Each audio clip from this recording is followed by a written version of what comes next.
Now, I've been really enjoying the Marvel Rivals Season 8.5 update. I love the new duelist hero, Cyclops. I've been waiting almost 18 months to actually play the Boy Scout, and he definitely delivered in terms of power. I'm loving the new 18 versus 18 game mode. It repurposed the Resource Rumble into something that's actually fun to play, and you can feel how much the players in the lobby actually care about the results of this game mode. And I even have to compliment the Blood Hunt LTM, which took the Marvel Zombies game mode and gave it a massive level of depth.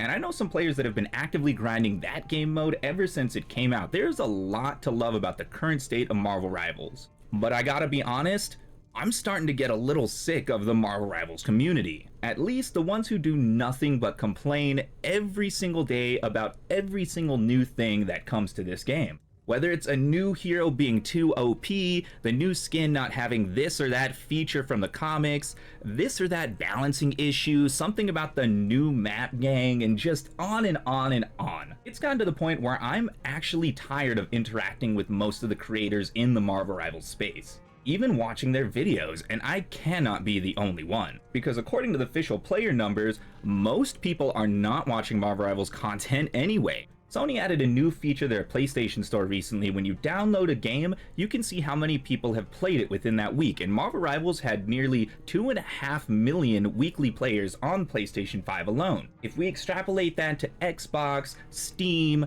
Switch 2 soon, even PS4, we can safely assume that Marvel Rivals has upwards of 5 million, maybe even 8 million weekly players. And yet, a Marvel Rivals video is considered a success when it cracks 100,000.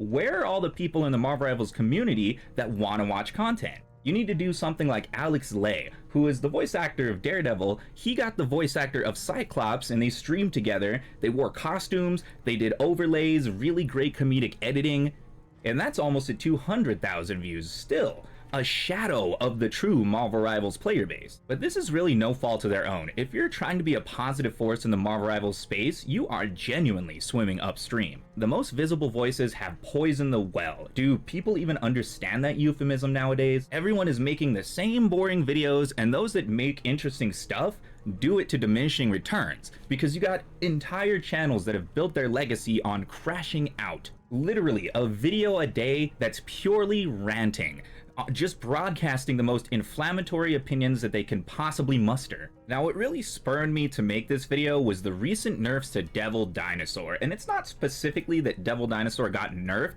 it's that he got too nerfed immediately after the patch that he came out. One half season to the next, and you gotta imagine any player that picked up Devil Dinosaur was excited to use this hero, put any time into this hero, was immediately punished for that investment. All because the pro players didn't want to counterpick him, all because they didn't want to use the readily available strategies that everyone was openly discussing. It's not that Dino was OP in a way where you could not counter him, it's that pro players did not want to play his counters, and that's an entirely different ball of problems. So that pro players could continue to play the same Magneto, Strange, Hela, Phoenix poke slop that they've been playing since the beginning of this game, they robbed the brand new character, one of the most casual friendly characters that actually brought a bunch of new players into the game. They completely robbed this guy of his identity. And why does it seem like tanks never get to have fun in this game? I'm a tank main, and let me tell you, being a Vanguard is suffering. The supports will blame you if you don't take space, if you're not doing your job, if you're not backing up to help them out. The DPS will blame you for every failure they make in the game, flanking too far, not being within your range, not being where you could actually protect them or help them, enable them, whatever. Meanwhile, tanks just have to sit there on point and take it on the teeth, and we have to do that for months and months and months at a time. When was the last broken hero that tanks actually had? Oh yeah, that was Emma Frost. That was more than a year ago, guys. When do tanks actually get to take space in this game? Because the whole point of a tank is to take space, not stand in the middle of the pit and hope that your team backs you up so you can actually do your job. When Marvel Rivals NetEase finally gives us a tank that can take space independently and confirm at least one kill before they get taken out, Suddenly, it's a massive problem for the duelists in the community. It's a massive problem for the supports in the community. But because tank players are used to carrying the team, because we're genuinely the smartest people in the game IQ-wise, not even just game IQ, we're genuinely the most humble and nice and intelligent players in this game.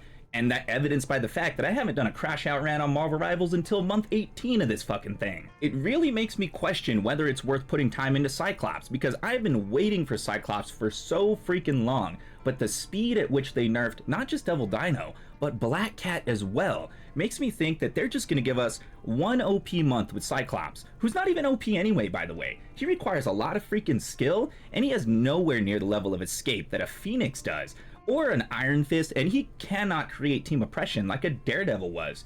Daredevil was broken for what, like 6 months, by the way? Marvel Rivals has circled the balanced triangle twice by this point. We've gone from poke to dive to brawl, and there and back again, and the whole time, pro players never stopped complaining once, while always abusing the broken metas, by the way. And this is the major problem, right? Like, pro players, their job is to win at the game. So of course they're always going to find the most broken strats, and they're going to utilize them to their advantage. But when you're talking about a game that is 50 plus heroes, there's always going to be a broken strat, guys. There's never a time when one hero isn't better than another because they're getting enabled by a third hero. Whether we're talking about Gambit Loki meta or something of that nature, it's what hero shooter games are. And if you want to be a pro in a hero shooter game, you gotta accept the nature of your reality, man. You're trying to be a professional esporter in a game that's a toy box. It's the equivalent of Super Smash Bros. Shooter Edition. And that draws me back to the average player in the community who just mindlessly regurgitates whatever the pro players say. Because many people in this game are temporarily embarrassed pros. They think if the meta just shifted a little bit towards them, suddenly they would be celestial. Suddenly their streaming career would pop off. Suddenly people would care about their videos. When the secret sauce to getting views is just to be entertaining and put out your personality. Find people that vibe with you and bring them into your community. The way that the average Marvel Rivals player talks about their games just tells me that they don't put enough reps in these games. Like they remember individual stories. They'll tell you about how they were playing such healer and they got ran down by such DPS and such tank didn't peel for them, and then they lost to such thing and it was on this map and they lost this much RP. And I gotta tell you, I do not remember the details of individual games that much, regardless of what game I'm playing. These games are about statistics, guys, and I can at least say for the pro players, they're speaking from a place of statistics. They run so many reps that at their high level that most people are never going to reach, some of the strategies are broken writ large. But for the average Marvel Rivals player, they don't play enough games to really interact with these broken strats. Most people aren't at the level where a Gambit Loki combo was diffing them. Marvel Rivals is a game that should have been an easy content mill, but the content creators absolutely squandered it. And that's really borne out in the YouTube numbers, because if you look at clips on TikTok or Instagram, those actually do incredible. But getting people to actually interact with the personalities in the Marvel Rivals space is almost a non-starter. But even under the positive creator clips going all the way to the official Marvel Rivals posts, under every single one you'll have mountains of negative comments. And the blame falls squarely on the creators. We've hurt ourselves because this is the community that we built for the game. And that's what creates such this large divide between the actual player base of Marvel Rivals and the viewership of Marvel Rivals. I think pro players and further content creators need to remember that these games don't exist because of them, and they don't need them to survive. No game needs pro players, let's be honest. Pro players are a happy accident of a game being popular enough to support a comp scene. And fortunately for the Marvel Rivals pros, the developers actively fund this scene, going so far as to put in in-game skins so the community can support the competitive aspect of this game. Because being honest, the natural viewership of Marvel Rivals esports is not that spectacular. And it's not getting any better with the prevalent attitude of most pro players. You gotta think, what community are you building if every post you make, every video you produce, every sentence you utter is trash talking the game that you rely on to make a living? Because it really begs the question, what game are you comparing Marvel Rivals to? Like, if this game is so bad, Seek career opportunities elsewhere. Go play the other games that are balanced in the way you desire. But they don't really exist, do they? Marvel Rivals is the king of hero shooters.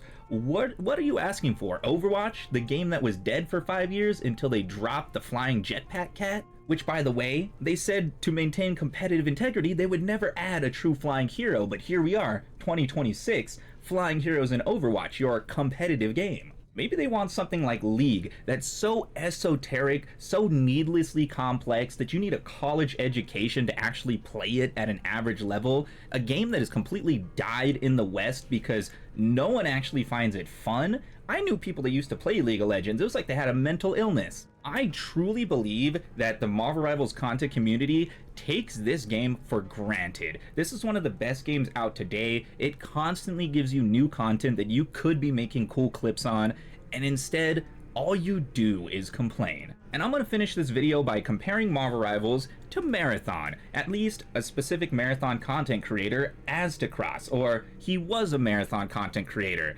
until the Destiny versus Marathon war started. And then he shifted his channel to fanning the flames because Marathon numbers are simply less than Destiny numbers.